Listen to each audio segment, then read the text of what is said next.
Hello दोस्तों।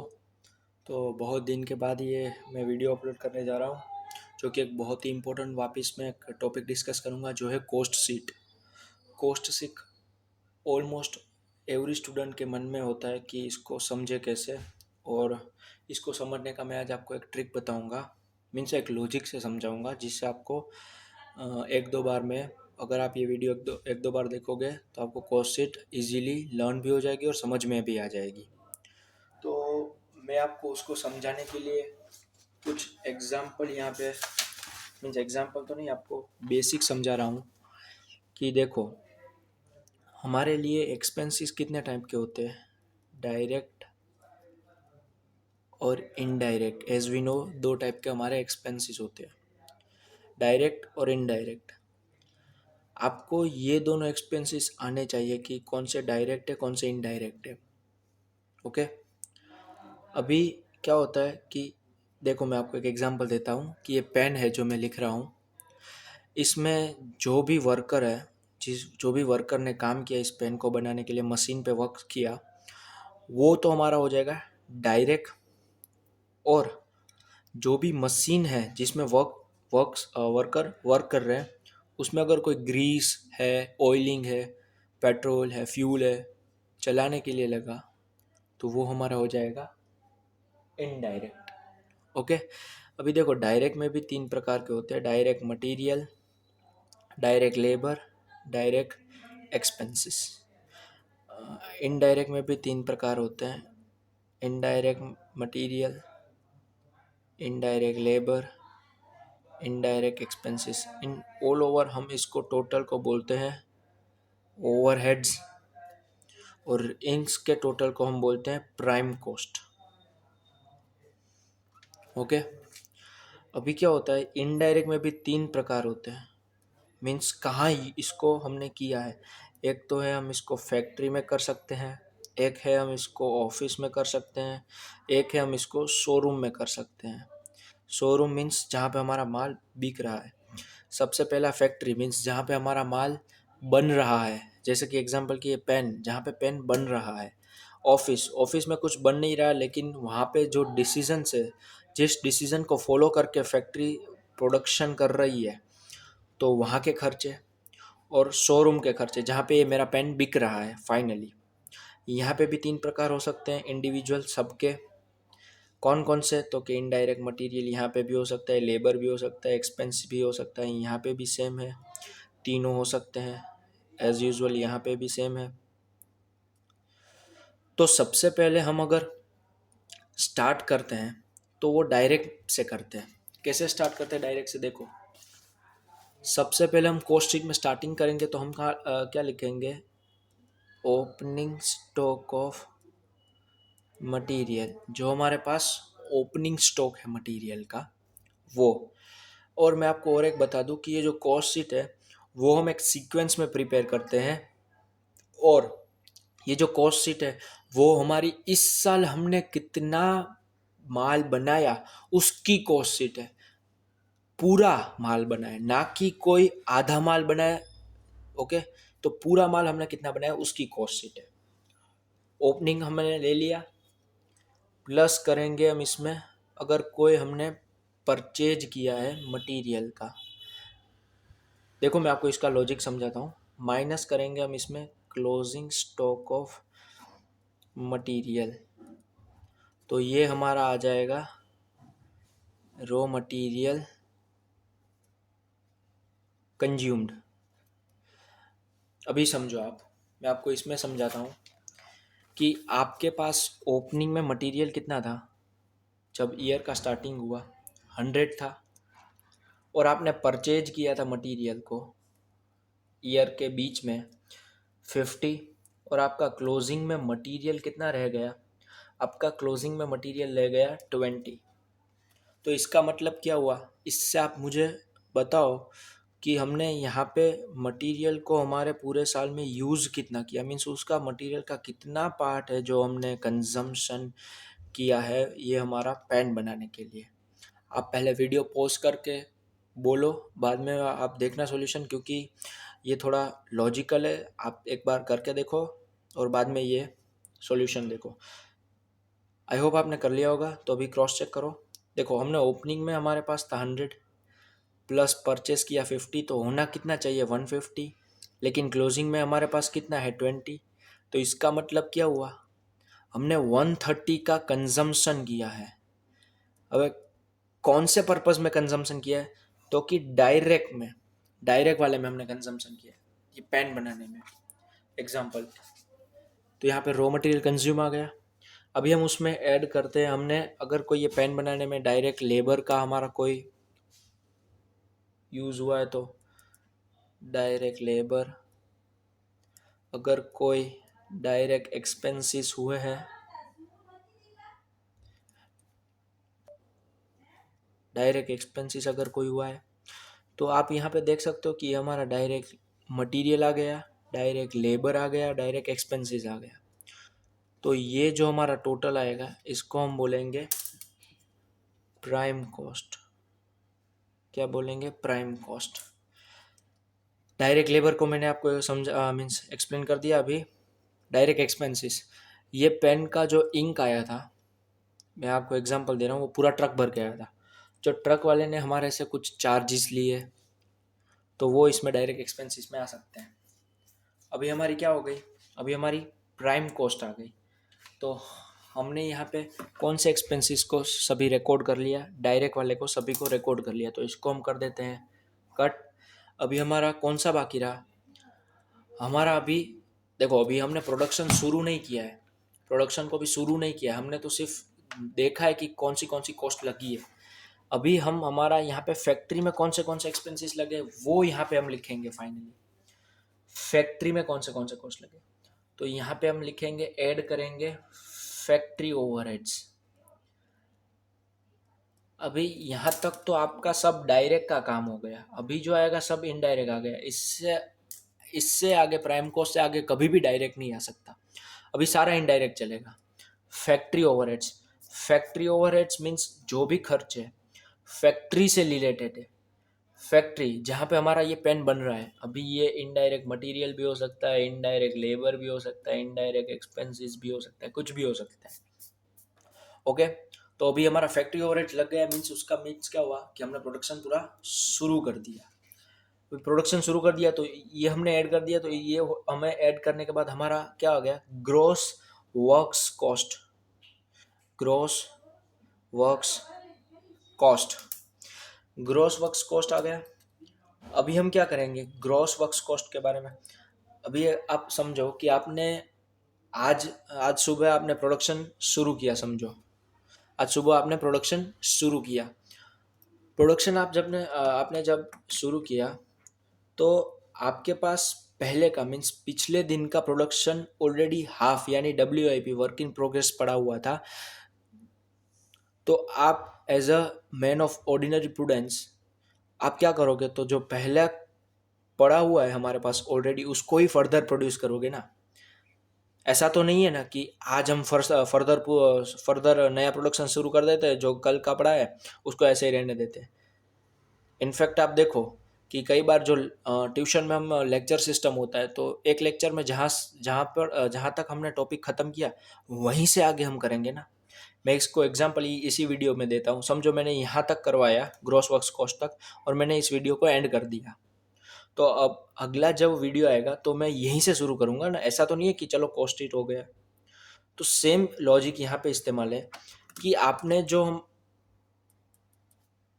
Opening WIP था, जो दिन के शुरू में पड़ा था, अब उसको ही ख़त्म करोगे ना। क्लोजिंग WIP भले ही वो जब आपने इसको यूज़ किया उस दिन रह गया, हमें तो इसमें क्या लेना है, पूरा गुड्स लेना है जो हमने इस यूज़ हुआ, यही तो आधा रहेगा, इसलिए हम इसको लेस करेंगे। अब ये समझ लो कि जहाँ पे भी मटेरियल आएगा उसका दो बैलेंसेस होगा हमेशा, ओपनिंग क्लोजिंग, ओपनिंग क्लोजिंग। और ओपनिंग हमने इसलिए ऐड किया क्योंकि जो पहले का आधा पड़ा था उसको हम फर्दर प्रोड्यूस करके पूरा करेंगे, और बाकी का जो आज हमने प्रोड्यूस किया उसमें से कोई वर्क इन प्रोग्रेस रह गया हो तो वो हम फर्दर प्रोड्यूस करेंगे। मीन्स आज नहीं हो सकेगा ये प्रोड्यूस, टुमारो होगा। ओके, तो ये हमने ऐड किया, ओपनिंग WIP और क्लोजिंग WIP को लेस किया। तो ये इसको एडलेस करने के बाद हमारा आ गया works cost. Total works cost कह सकते हो, फैक्ट्री कॉस्ट कह सकते हो, वर्क्स कॉस्ट कह सकते हो। ये हमारा वर्क्स कॉस्ट आ गया। तो आप यहाँ पे अगर थोड़ा सा कॉमन सेंस देखो कि यहाँ पे हमने क्या ख़त्म कर दिया, फैक्ट्री का काम ख़त्म कर दिया। तो यहाँ पे डायरेक्ट का भी काम ख़त्म हो गया, फैक्ट्री का भी काम ख़त्म हो गया। तो जो हमारा प्रोडक्शन है वो ऑलरेडी शुरू है, तो यहाँ तक हमारा फैक्ट्री का काम खत्म हो गया। तो अभी जो एक्सपेंसेस लगेगा वो कौन सा लगेगा, सारा ऑफिस के रिलेटेड लगेगा। ऑफिस का कोई एडमिनिस्ट्रेशन ओवरहेड्स होगा, ऑफिस का कोई अलग चार्जेस होगा, तो वो भी लगेगा यहाँ पे। तो प्लस करेंगे तो यहाँ पे एडमिन ओवरहेड्स होगा कोई रिलेटेड टू प्रोडक्शन, उसको ऐड करेंगे।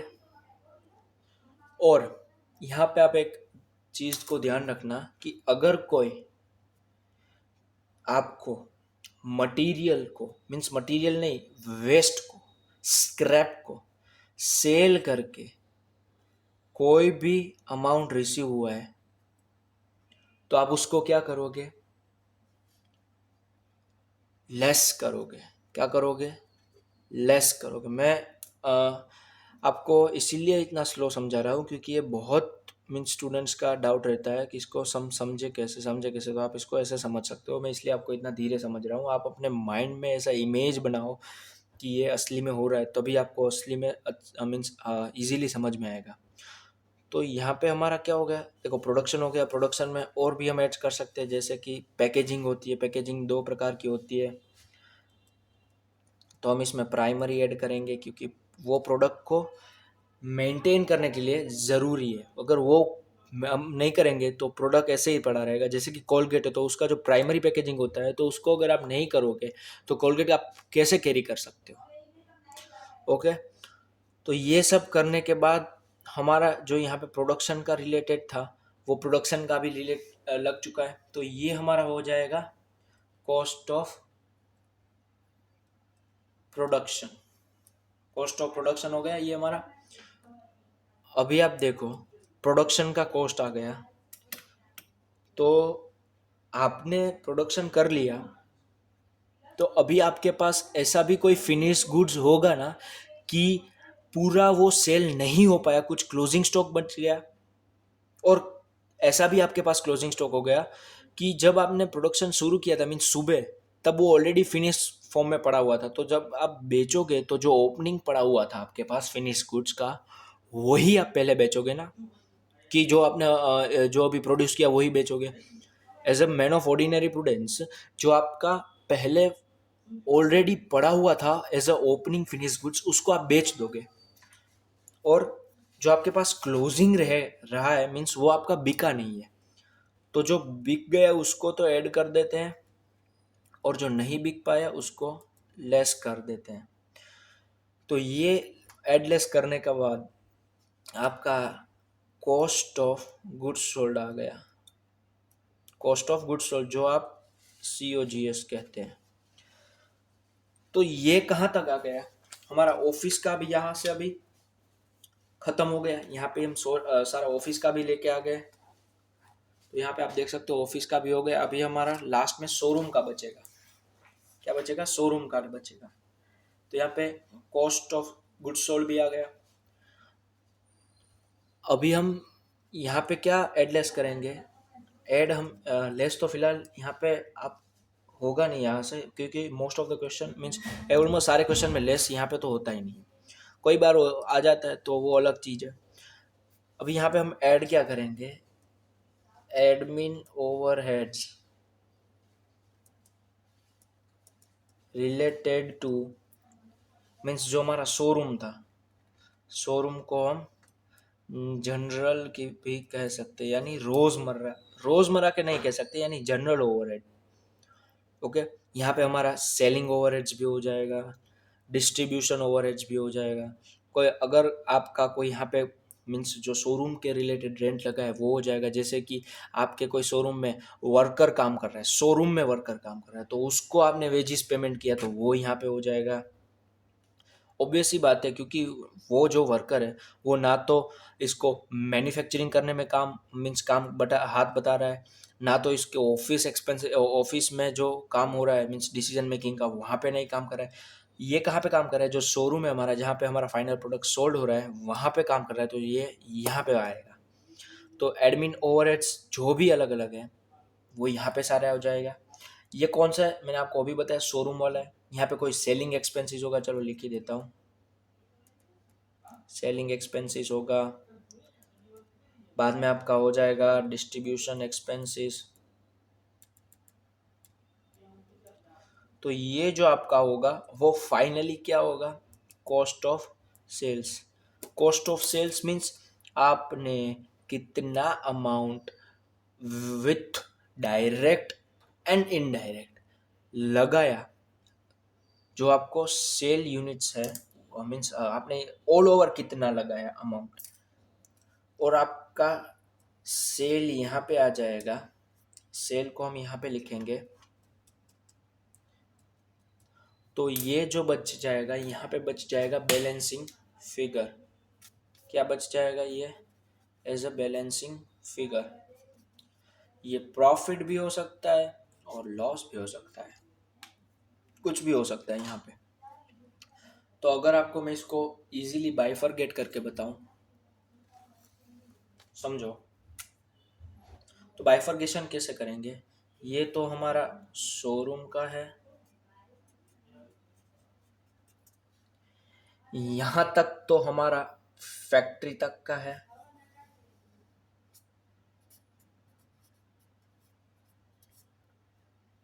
यहाँ से लेके यहाँ तक जो हमारा है, हमने जो एक्सपेंसेस किया वो कहाँ तक का है? वो हमारा पूरा प्रोडक्शन के रिलेटेड। प्रोडक्शन के रिलेटेड मतलब कौन सा? जो हमने कहाँ पे किया है? ऑफिस में किया है। कहाँ पे? ऑफिस में किया है। तो ये ऑफिस के रिलेटेड है ना ये। तो ये हमारी पूरी कॉस्ट शीट बन गई, जहाँ पे मैंने फैक्ट्री का भी डायरेक्ट इनडायरेक्ट ले लिया। यहाँ तक डायरेक्ट एक्सपेंसेस था जो मैंने यहाँ पे किया है, और यहाँ से लेके ये कहाँ बनाओ, यहाँ पे बना देता हूँ चलो, प्राइम कॉस्ट के बाद यहाँ से लेके यहाँ तक जो भी एक्सपेंसेस किया वो सारा इनडायरेक्ट एक्सपेंसेस किया है। ये जो ये फॉर्मेट है ये आपको एज इट इज़ मीन्स अगर आप समझो लर्न करना है तो लर्न कर सकते हो, अगर आपको इस वीडियो की मदद से समझ में आया तो समझ भी सकते हो। आई होप कि आपको ये वीडियो अगर आप 2-3 बार देख लोगे तो आपको ये कॉस्ट शीट का फॉर्मेट इजीली मीन्स लर्न हो जाएगा। और कई कई बार तो इंटर के क्वेश्चन में ऐसे भी क्वेश्चन मैंने देखे हैं कि वो लोग रिवर्स कैलकुलेशन पूछते हैं। रिवर्स कैलकुलेशन मतलब समझो कि यहाँ पे उन्होंने हमें क्लोजिंग स्टॉक ऑफ मटेरियल नहीं दिया हुआ है, और हमें उन्होंने दिया हुआ है cost of goods sold. Cost of goods sold दिया हुआ है। तो इसका मतलब क्या हुआ कि हमें पूरा रिवर्स कैलकुलेशन करना पड़ेगा। हाँ, ये जो बीच का डेटा है तो वो उन्होंने गिवन होता है, तो आपको रिवर्स सोचना पड़ेगा। रिवर्स कैसे सोचोगे? तो कि कॉस्ट ऑफ प्रोडक्शन जो भी कॉस्ट ऑफ गुड्स सोल्ड हुआ है हमारा, कॉस्ट ऑफ गुड्स सोल्ड के पहले क्या आता है? हम वहाँ पे कॉस्ट ऑफ गुड्स सोल्ड के पहले जो भी हमने यहाँ पे लेस किया है वो ऐड हो जाएगा, और जो ऐड किया है वो लेस हो जाएगा। ये खास मीन्स आपको एक बात को ध्यान में रखना है, की पॉइंट है। तो यहाँ पे हमको क्लोजिंग फिनिश गुड्स को ऐड करेंगे, ओपनिंग को लेस करेंगे, तब हमारा कॉस्ट ऑफ प्रोडक्शन आएगा। कॉस्ट ऑफ प्रोडक्शन के बाद जो भी ऑफिस के एक्सपेंसेस है उसको एड लेस जो भी होगा वो कर देंगे। उल्टा होगा, यहाँ पे जो प्लस है वो माइनस हो जाएगा, और जो माइनस है वो प्लस हो जाएगा। तो वर्क्स कॉस्ट आ जाएगा। वर्क्स कॉस्ट के पहले हम क्या करते हैं? आपको उल्टा सोचना है। उल्टा सोचने से आपका जो एक मैं बताऊं कि कॉस्ट शीट करने का एक ट्रिक भी हो सकता है कि आपको इससे कॉस्ट शीट दोनों डायरेक्शंस में याद हो जाए। तो वर्क्स कॉस्ट के पहले हम क्या करते हैं? तो हम उसके पहले और WIP का एडजस्टमेंट करते हैं। अगर हम रिवर्स चले तो क्लोजिंग को ऐड करेंगे, ओपनिंग को माइनस करेंगे, ग्रोस वर्क्स कॉस्ट आ जाएगा। ग्रोस वर्क्स कॉस्ट में जो फैक्ट्री ओवर है जो उसको लेस करेंगे, प्राइम कॉस्ट आ जाएगा। प्राइम कॉस्ट में डायरेक्ट एक्सपेंसेस, डायरेक्ट लेबर को लेस करेंगे तो रॉ मटेरियल कंज्यूम आ जाएगा। रॉ मटेरियल कंज्यूम के बाद में आपको ये डेटा गिवन होगा, आप उसको सोल्व करके वैल्यू ऑफ क्लोजिंग स्टॉक निकाल सकते हो। तो आई होप आपको इससे पूरा समझ आ गया होगा। अगर आपको समझ आ गया है तो वापिस एक बार देख लीजिएगा ताकि वो एक रिवाइज हो जाए। तो अगर आपको ये वीडियो अच्छा लगा तो लाइक शेयर एंड सब्सक्राइब कीजिएगा। Thank you so much.